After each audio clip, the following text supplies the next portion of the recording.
Welcome to our YouTube channel Chemistry by Sadhanwar. बिस्मिल्लाहिर्रहमानिर्रहीम अस्सलाम वालेकुम स्टूडेंट्स। तो आज जो टॉपिक हम डिस्कस करने वाले हैं वो एनवायरमेंटल केमिस्ट्री का एक बहुत इंपॉर्टेंट टॉपिक जो कि है plant analysis of plant material. तो आइए देखते हैं कि इसके इंट्रोडक्शन में क्या है। Not only do plant serve as a source of nutrition for animals and human, plant सिर्फ एनिमल और ह्यूमन के लिए सोर्स ऑफ न्यूट्रिशन ही नहीं बल्कि इनके अनगिनत मिरिएड काउंटलेस अनगिनत दूसरे रोल हैं, जैसा कि plants provide an essential link between atmosphere and terrestrial ecosystem. Atmosphere और टेरेस्ट्रियल इकोसिस्टम के दरमियान एक एसेंशियल लिंक प्रोवाइड करता है with both beneficial and potentially harmful consequences. फिर प्लांट्स क्या है, प्लांट्स में क्या है, फोटोसिंथेसिस का process.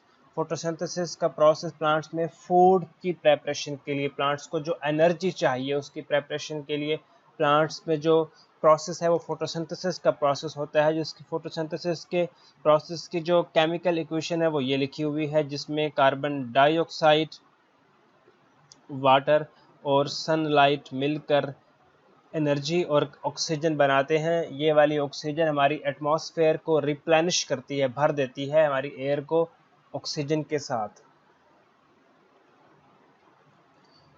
The primary production is the source of food on which all animals including human are dependent। पौधों का एक बड़ा अहम रोल कि सोर्स ऑफ फूड है, सोर्स ऑफ फूड के तौर पर पौधे यूज़ होते हैं। Organic matter can be use to produce energy required for various essential activities by living organism through respiration. तो ये वाली इक्वेशन है, ये रेस्पायरेशन की इक्वेशन है, जिसमें ग्लूकोज ऑक्सीजन के साथ मिलकर कार्बन डाइऑक्साइड और वाटर वेपर बना देती है, प्लस एनर्जी हमें मिलती है। रेस्पायरेशन की ये इक्वेशन है, this equation is for respiration. Respiration release carbon dioxide and water vapours back to the atmosphere, thus balancing the chemical action of photosynthesis. Photosynthesis में क्या होता था, कार्बन डाइऑक्साइड और वाटर यूज होकर ऑक्सीजन और ग्लूकोज बना देते थे। रेस्पायरेशन में क्या होता है कि ग्लूकोज और ऑक्सीजन मिलकर कार्बन डाइऑक्साइड और वाटर बना देते हैं, और जो केमिकल एक्शन फोटोसिंथेसिस में लिया जाता है उसको बैलेंस किया जाता है इस तरह। तो this equilibrium form the basis of main nutrient cycle in the biosphere, the carbon cycle. Terrestrial plants हैं और एक्वाटिक प्लांट्स हैं, दो तरह के प्लांट्स, टेरेस्ट्रियल प्लांट्स और एक्वाटिक प्लांट्स। याद रखें जो एक्वाटिक प्लांट्स हैं वो ऑक्सीजन की हमारी 75% ज़रूरत को पूरा करते हैं, बकिया ज़रूरत टेरेस्ट्रियल प्लांट्स पूरा करते हैं। जो प्लांट्स एक्वाटिक प्लांट्स हैं, आबी पौधे, उनको हम फाइटोप्लैंक्टन भी बोलते हैं। सिविलाइजेशन, लेकिन सिविलाइजेशन का आगाज़ तब हुआ जब से इंसान ने ये सीखा कि कैसे पौधों को उगाना है, कैसे फसलों को बढ़ाना है, कैसे फसलों की ग्रोथ करनी है। ये देखें कितनी बड़ी अहम बात है ये, कि कहा जाता है कि इंसानी तहज़ीब में का आगाज़ तब हुआ जबकि इंसान ने सीखा, human first learned to utilize plant growth for their need of mass cultivation of crops, and to do this day agriculture remain the most indispensable नागुज़ीर essential of all activities। तहज़ीब का आगाज़ तब हुआ जब इंसान ने फसलों को उगाना, एग्रीकल्चर को सीखा। और आज हमारे यहाँ ये क्या कहा जाता है कि जो लोग देहातों में रहते हैं, जो फसलों को उगाते हैं, जो खेतों में काम करते हैं, जो इंसान की इसेंशियल इंडिस्पेंसिबल ग़ज़ाई ज़रूरियात को पूरा करते हैं, हम उनको सिविलाइज नहीं समझते, हम उनको समझते हैं पेंडू, देहाती पेंडू। हालांकि वो कहा जाता है कि तहज़ीब का आगाज़ ही तब से हुआ जबकि इंसान ने इन सब चीज़ों को सीखा। The massive amount of energy used up daily throughout the world are almost exclusively provided by what were once living plants।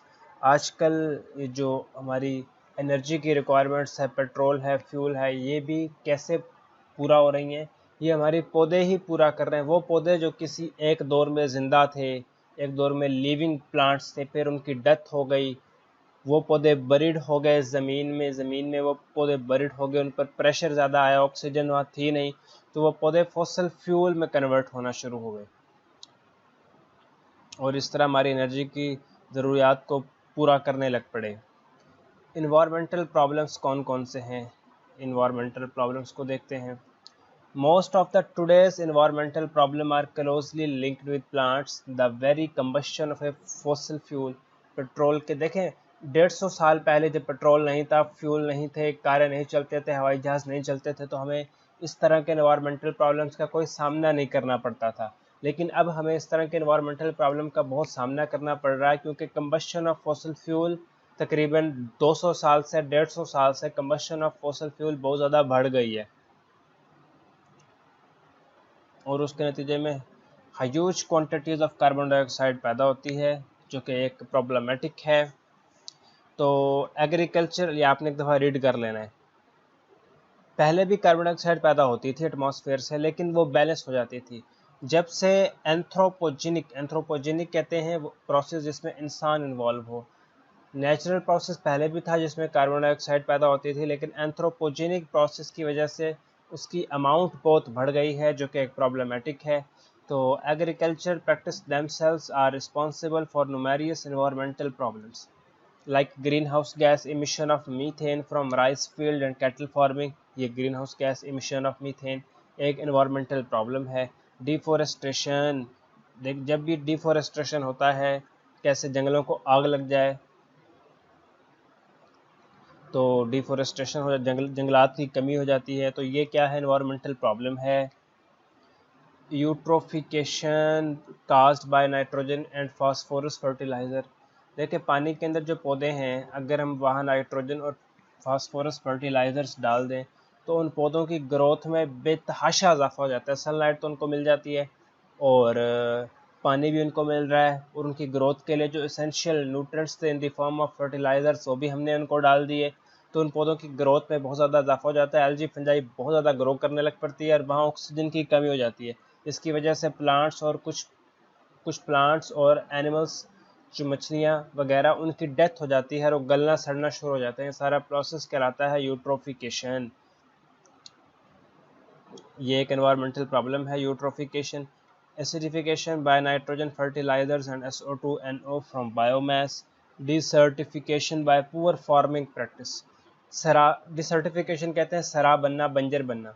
अगर हम पुअर फार्मिंग प्रैक्टिस करें, पुअर फार्मिंग प्रैक्टिस क्या है, एक ही ज़मीन पर एक फसल उगाई, बार बार वही फसल उगाई गई, बार बार वो फसल उगाई गई, तो उस ज़मीन में न्यूट्रिएंट्स की कमी हो जाएगी और ज़मीन डिसर्टिफिकेशन की तरफ चली जाएगी, सरा बनने लग पड़ेगी, बंजर होना शुरू हो जाएगी। ये एक एनवायरमेंटल प्रॉब्लम्स है। प्लांट्स एंड पोल्यूशन को देखते हैं। pollutants can impact on plant from the atmosphere as in the case of SO2 sulphur dioxide. Injury to leaves, बड़ी इंपॉर्टेंट लाइन है कि सल्फर डाइऑक्साइड लीव्स को इंजरी कर देती है।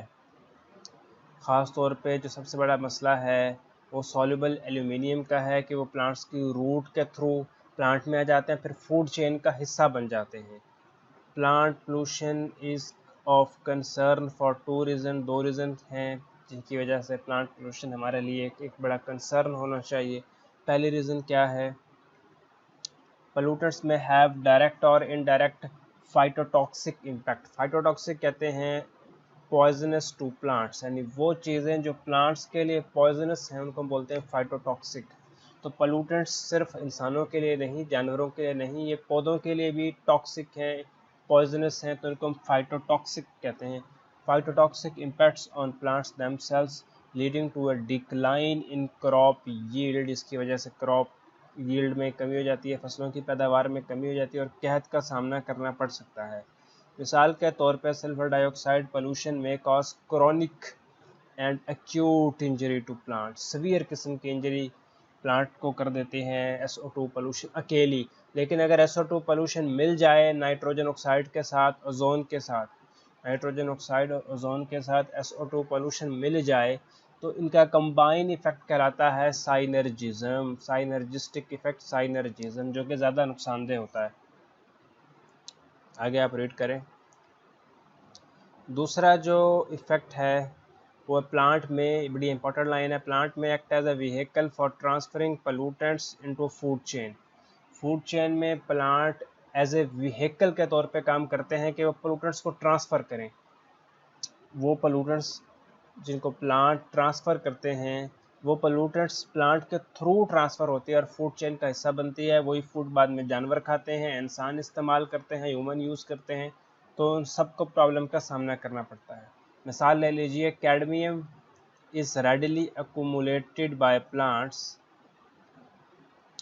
and levels which may not be harmful to the plant themselves could pose a significant threat to animal and human that consume plants। इसमें वो कह रहा है कि कैडमियम जो कि पौधे जज्ब करते हैं, और कैडमियम का लेवल इतना होता है कि पौधों के लिए शायद या यकीनन वो नुकसानदेह न हो, लेकिन वही पौधे जब मैं और आप जानवर वगैरह खाते हैं तो बहुत नुकसान होता है। तो जो सेकंड पे है, प्लांट में act as vehicle for transferring pollutants to the food chain, ये ज़्यादा कंसर्न है, ज़्यादा सोचने की बात है, ज़्यादा इस पर फोकस करना चाहिए पब्लिक हेल्थ अथॉरिटीज़ को, क्योंकि pollutants which enter the food chain can eventually effect human health. Heavy metals and pesticides are major pollutants in this respect. There has been major concern about various pesticide, जैसा कि insecticide जो insect को किल करे, herbicide जो herbs को किल करे, fungicide जो fungus को किल करे, रोडेंटिसाइड्स जो खेतों में रोडेंट्स होते हैं, कुतर कर फसलों को कुतर देते हैं जानवर, उनको ख़राब करे, ख़त्म करे। Although persistent chlorinated hydrocarbons, for example DDT, aldrin, chlordane वगैरह, which are stable to chemical breakdown, ये वो वाली ये वो वाली पेस्टिसाइड्स हैं जो इतनी परसिस्टेंट हैं कि ब्रेकडाउन नहीं होता इनका, केमिकल ब्रेकडाउन पॉसिबल नहीं होता इनमें केमिकल ब्रेकडाउन पॉसिबल नहीं होता, तो इनके यूज़ पर बैन हो गया था, इनके यूज़ पर पाबंदी लग गई थी डेवलप कंट्रीज़ में। लेकिन हमारे जो गरीब ममालिक हैं वो इनको अभी भी इस्तेमाल करते हैं, क्योंकि वहाँ का किसान ज़्यादा पढ़ा लिखा नहीं है, ज़्यादा उसको शऊर नहीं है, उसको ज़्यादा इल्म नहीं है। और कुछ डिग्रेडेबल पेस्टिसाइड हैं जैसा कि ऑर्गेनोफॉस्फेट्स हो गई, कार्बामेट्स हो गई, have been developed but this tend to more toxic to invertebrates. Pesticide residue in plants may be transported through food chain or they may be washed off from the soil and contaminate surface and groundwater। मसला क्या है कि जो pesticides पौधों का हिस्सा बन जाती है, वो पौधों से फूड चेन के प्रोसेस में आ जाती है और इंसानों और जानवरों के लिए नुकसानदेह होती है। और इसके अलावा ये पेस्टिसाइड्स ज़ेरे ज़मीन पानी के साथ मिक्सअप हो जाती है, ग्राउंड वाटर के साथ या पानी नदी नालों के साथ मिक्सअप हो जाते हैं ये पेस्टिसाइड, और यही ग्राउंड वाटर और यही पानी मैंने और आपने पीना है, तो पेस्टिसाइड हमारे जिस्म में दाखिल हो जाती है और वहाँ तबाही फैला देती है। Heavy metals end up in soil from various sources of greatest concern being the application of soil sludge to agricultural soil. Soil sludge का हमने पहले भी पढ़ा कि एग्रीकल्चरल सॉइल को, ज़मीनों में फसलों को, सब्जियों को किसान अपनी जहालत की सबब की वजह से ये वाला पानी लगा देते हैं फसलों को, जिसकी वजह से इन कौन सा पानी, सॉइल स्लज वाला, ये वाला गंदा, क्योंकि इनमें ना कुछ ऐसी चीज़ होती है जो फसलों की ग्रोथ में इजाफा करती है, लेकिन उसी के साथ इनमें बहुत ज़्यादा पोलूटेंट्स होते हैं जो कि सब्जियों का, फसलों का हिस्सा बन जाते हैं और नुकसान पहुंचाते हैं। रीड करें पूरा, आप पूरा रीड करें, शाबाश। Direct effect of air pollutants on plant, कौन से इफेक्ट हो सकते हैं, कैसे इफेक्ट हो सकते हैं। Nature of pollutants, concentration of pollutants, plant species क्या है, एक्सपोजर टाइम क्या। नेचर ऑफ पोलूटेंट पर डिपेंड करेगा, कुछ पोलूटेंट्स आ देते हैं पोलूटेंट्स पौधों के लिए ना हो, क्योंकि कुछ पोलूटेंट्स ऐसे हैं जो इंसानों के लिए तो बड़े सवियर हैं, लेकिन पौधों के लिए वो उनका एक सर्टन लेवल पौधों के लिए नुकसानदेह नहीं होता। फिर कंसंट्रेशन ऑफ पोलूटेंट भी मैटर करता है, प्लांट स्पीशी भी मैटर करती है, लाइक अगर वेजिटेबल हैं, आलू, गाजर, जो ज़ेर ज़मीन जिनकी जैसे कि ग्रोथ हो रही होती है, आलू की, गाजर की, मूली की, और कुछ प्लांट ऐसे हैं जैसे कि किक्कर, शीशम, तो ये प्लांट की स्पीशीज़ भी वेरी करती हैं, एक्सपोजर टाइम भी वेरी करता है। There is also variation in sensitivity with in plant species depending on the environmental condition, temperature है, न्यूट्रिएंट्स अवेलेबिलिटी है, सॉइल मॉइस्चर है। फाइटोटॉक्सिक एयर पोलूटेंट्स, फाइटोटॉक्सिक वो चीज़ जो कि पौधों के लिए जहर हो, poisonous to plants. Phytotoxic air pollutants include SO2, NO3, ozone, peroxyacetyl nitrate जिसको पैन बोलते हैं, formaldehyde. both acute and chronic effect have been observed. Furthermore, two or more pollutants, एक तो यह है कि इंडिविजुअल पोलूटेंट्स पौधों के लिए बहुत नुकसानदेह, दूसरा यह है कि इंडिविजुअल पोलूटेंट्स आपस में मिल जाते हैं और कंबाइन इफेक्ट पौधों के लिए ज़्यादा नुकसानदेह है। इस इफेक्ट को बोलते हैं साइनर्जिज्म। Plant exposed to air pollution exhibit both physical and biochemical responses. Plant का एनालिसिस करें। प्लांट एनालिसिस का मतलब क्या, अभी तक हम प्लांट का एनालिसिस ही करते आए हैं, अब उसकी प्रॉपर डेफिनेशन है। प्लांट एनालिसिस क्या है? Plant analysis is the determination of chemical substance in a specific plant part. Substance determine in plant कौन से हो सकते हैं? मैक्रो न्यूट्रिएंट्स हो सकते हैं, माइक्रो न्यूट्रिएंट्स हो सकते हैं, बायोलॉजिकली इंपॉर्टेंट ऑर्गेनिक कंपाउंड हो सकते हैं, हैवी मेटल पोल्यूटेंट्स हो सकते हैं। Sampling and sample preparation. Sampling and sample preparation क्या है? जब आप प्लांट्स का एनालिसिस करेंगे तो आपको एक सैंपल लेना होता है, सैंपल प्रिपेयर करना होता है, जिसका एनालिसिस हम करते हैं वो क्या है? Obtaining A plant tissue sample which is representative of the general population is both important and difficult. अहम भी है क्योंकि आपने पूरी एक फसल के प्लांट्स का एनालिसिस करना है तो किसी एक पौधे में से सैंपल लेंगे। अगर सैंपल में कोई मिस्टेक आ जाती है, सैम्पलिंग के प्रोसेस में कोई मिस्टेक आ जाती है, तो सारा रिजल्ट थ्रू आउट आपका सारा प्रोसीजर आप कैरी करेंगे लेकिन रिजल्ट गलत आएगा, इसलिए डिफ़िकल्ट प्रोसेस है, इम्पॉर्टेंट प्रोसेस है। General field variation of biological materials greatly exceed any introduced during analysis in the laboratory. Therefore, it is essential to evaluate the field variation if the results are to be meaningful. अगर हम चाहते हैं कि हमारे पास meaningful और अच्छे किस्म के रिजल्ट आए, जिनका एक बामकसद रिजल्ट आए, तो हमें सैम्पलिंग का प्रोसेस केयर के साथ करना है। The elemental content of plant may vary in different parts of plant. It may vary from plant to plant, even in plants belonging to same species. जो elemental content जो हम लेना चाह रहे हैं, जो हम देखना चाह रहे हैं, वो प्लांट के स्पीशीज़ के हिसाब से चेंज होता है। लाइक अगर पत्तों में क्लोरोफिल ज़्यादा है, तो जो किसी दरख्त के पत्तों में क्लोरोफिल ज़्यादा है तो उस दरख्त के तने में उतना क्लोरोफिल नहीं होगा। अगर एक एलिमेंट दरख्त के तने में ज़्यादा है, दरख्त की स्टेम में ज़्यादा है, तो दरख्त के पत्तों में नहीं होगा। तो एलिमेंटल कंटेंट चेंज होते हैं एक प्लांट के अंदर भी, और प्लांट की स्पीशीज़ डिफरेंट जो स्पीशी हैं उसमें तो होंगे ही। लाइक शीशम का एलिमेंटल कंटेंट और होगा, आम का जामन का एलिमेंटल कंटेंट और होगा। तो ये देखने के लिए कुछ इंपॉर्टेंट कंसिडरेशन हैं जब हम सैम्पलिंग स्ट्रेटजी को प्लान करते हैं। हम किसी फसल की, किसी पौधे की सैम्पलिंग स्ट्रेटजी को प्लान करते हैं तो जो इंपॉर्टेंट कंसिडरेशन है वो कौन कौन सी हैं? Major consideration when planning a sampling strategy are which plant part to sample, कि कौन सा पौधे का हिस्सा है जिसमें से सैंपल लेना चाहिए, का पत्तों को लेना चाहिए, तने को लेना चाहिए, कौन से टिश्यू लेने चाहिए, व्हेन टू सैंपल कब लेना चाहिए। देखिए, ये जो व्हेन टू सैंपल है, पौधों पे ख़ज़ां भी आती है, बहार भी आती है, सर्दी भी आती है, गर्मी भी आती है, तो टाइम ऑफ सैम्पलिंग भी मैटर करता है कि कब सैंपल होना चाहिए। Which chemical substance to be determine, कि आप कौन सा केमिकल सब्सटेंस डिटरमिन कर रहे हैं, ये भी बहुत मैटर करता है। Plant part, the selection of A plant part for analysis is largely determined bye AIIMS of study, कि आपका एम ऑफ स्टडी क्या है। अगर आप एक साइंटिस्ट हैं, किसी लेबॉर्ट्री में काम कर रहे हैं और प्लांट से आपने कुछ एक्सट्रैक्ट करना है, तो ये आपके एक एम ऑफ स्टडी हो सकता है। अगर आप किसी छोटे से शहर के हकीम हैं तो किसी जड़ी बूटी को लेना चाहते हैं, किसी जड़ी बूटी में से कुछ एलिमेंटल एक्सट्रैक्ट लेना चाहते हैं, तो आपका एम ऑफ स्टडी वेरी करेगा। For small herbs and grasses it is often sufficient to sample the entire aerial growth, लेकिन जो लार्जर स्पीशीज़ हैं तो आप उसमें पत्ता ले लीजिए, पत्ते का कुछ हिस्सा ले लीजिए, कोई टिश्यू ले लीजिए सैम्पलिंग के लिए। फॉर मोनोकोटिलेडन्स, एक डाइकोटिलेडन्स होता है, एक मोनोकोटिलेडन्स होता है प्लांट्स में। It is recommended to sample when the leaf blade above the sheath junction, उस पत्ते की ऊपर की सतह ना लें, पत्ते को आप खोलें तो उसकी लेयर्स बनी होती है, तो थोड़ी अंदर की लेयर्स को आप लें सैम्पलिंग के लिए।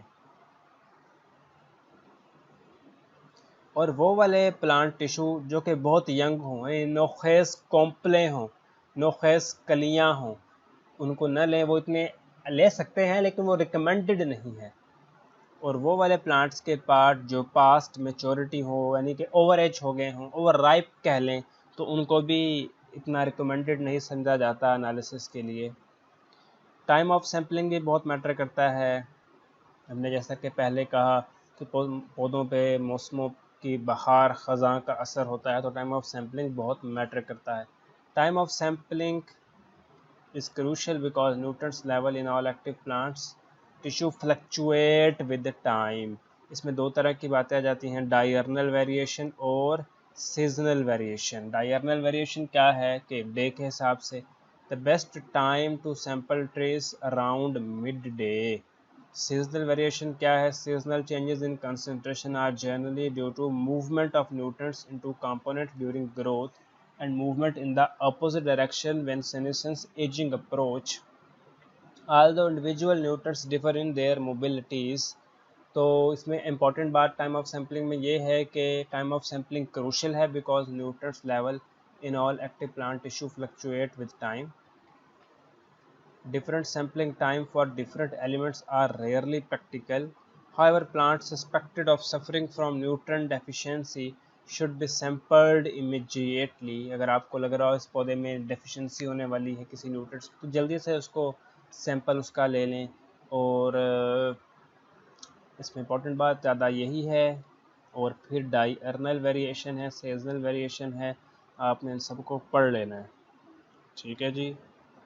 तो ये था आज का हमारा लेक्चर। आपके इसमें से कोई भी क्वेश्चन हो आप पूछ सकते हैं, कोई भी आपकी सजेशन हो आप मुझसे पूछ सकते हैं। अपना बहुत सा ख्याल रखिएगा। इंशाल्लाह हम फिर मिलेंगे।